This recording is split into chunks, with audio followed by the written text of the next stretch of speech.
আসসালামু আলাইকুম। আমি মোহাম্মদ রাসেল ইমরান। আমি আজকে আপনাদের সামনে অতি গুরুত্বপূর্ণ একটি রোগ সম্পর্কে আলোচনা করব। যে রোগটি সাধারণত গ্রামীণ কৃষক সমাজের মধ্যে ম্যাক্সিমাম ক্ষেত্রে দেখা যায়। সেটা হচ্ছে আঙ্গুলের ফাঁকে ঘা বা হাজা ঘা। এই রোগটি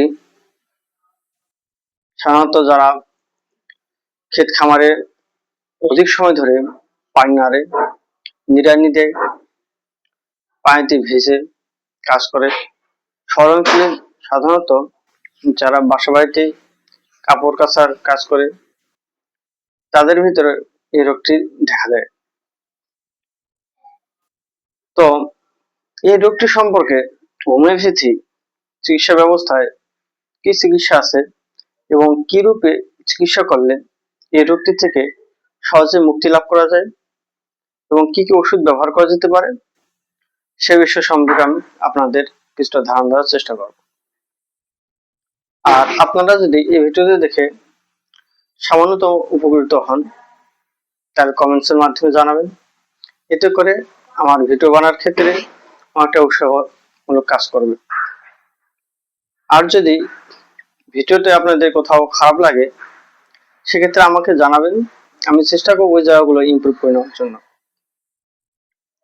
তো চলুন আমরা জেনে আসি এই আঙ্গুলের ফাঁকে ঘা বা হাজা ঘা হলে হোমিওপ্যাথিতে কি কি হোমিওপ্যাথিক ওষুধ ব্যবহার করা যেতে পারে। প্রথম যে ওষুধটি বলবো অ্যাসিড নাইট্রিকাম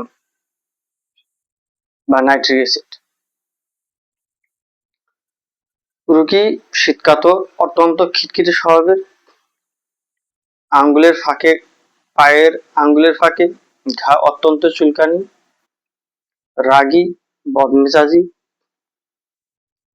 এবং মুখে ঠোঁটের দুই পাশে ঘা, যন্ত্রণা, জ্বালা, এমন সব লক্ষণ যুক্ত ব্যক্তির ক্ষেত্রে নাইট্রিক অ্যাসিড ওষুধটি ব্যবহার করা যেতে পারে। এরপরে যে ওষুধটি বলবো সালফার। যদি দেখা যায় রোগী অত্যন্ত অপরিষ্কার অপরিচ্ছন্ন, নোংরা, অপরিষ্কার অপরিচ্ছন্ন কাজের জায়গা বা তার বসবাসের জায়গা অগোছালো করে রাখে, বাচাল প্রকৃতির, মিষ্টি পছন্দ করে এবং পণ্ডিত ভাবাপন্ন ব্যক্তি, তার হাতে পায়ে ঘা, চুলকানি, চর্মরোগ এবং অত্যন্ত চুলকার সময় অনেক আরাম বোধ করে কিন্তু পরক্ষণে আবার অত্যন্ত জ্বালা অনুভব করে, এমন ব্যক্তির ক্ষেত্রে সালফার ওষুধটি ব্যবহার করলে অতি দ্রুত এই চর্মরোগ সেরে যায় এবং রোগী দ্রুত আরোগ্য লাভ করে।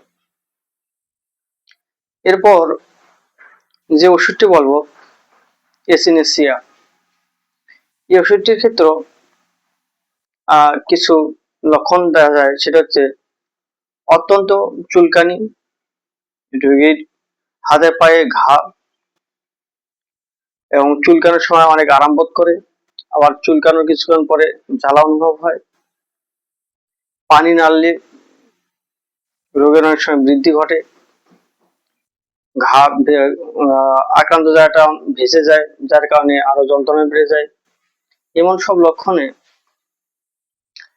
এসিনেসিয়া ওষুধটি ব্যবহার করলে রোগী দ্রুত সুস্থ লাভ করে।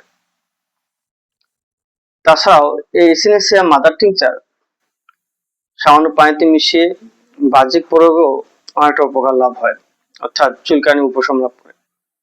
এছাড়াও আমরা বায়োকেমিক একটি ওষুধ এই হাজা ঘায়ের ক্ষেত্রে ব্যবহার করতে পারি, সেটা হচ্ছে নেট্রাম সাল্ট। হাতে পায়ের আঙ্গুলের ফাঁকে অত্যন্ত চুলকানি এবং জ্বালা করে, পানিতে নাড়লে বা পানির স্পর্শে জ্বালা বৃদ্ধি পায়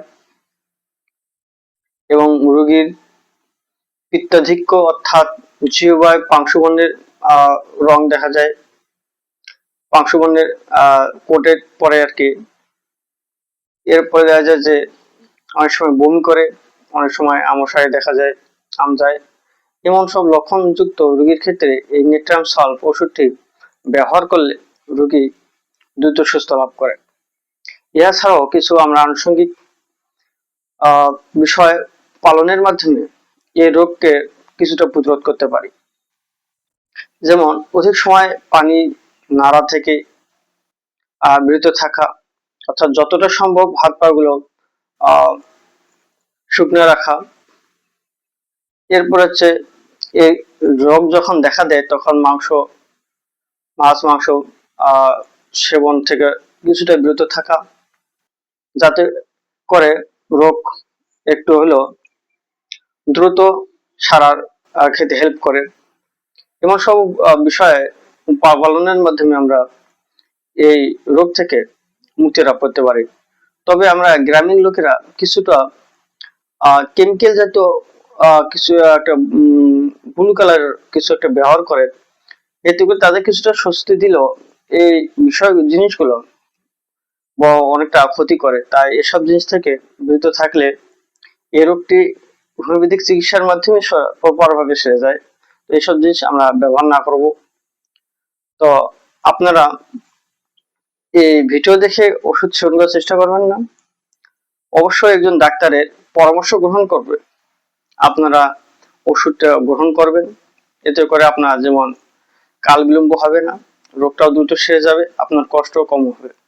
তো আজকে এ পর্যন্ত। আসসালামু আলাইকুম ওয়া রাহমাতুল্লাহ।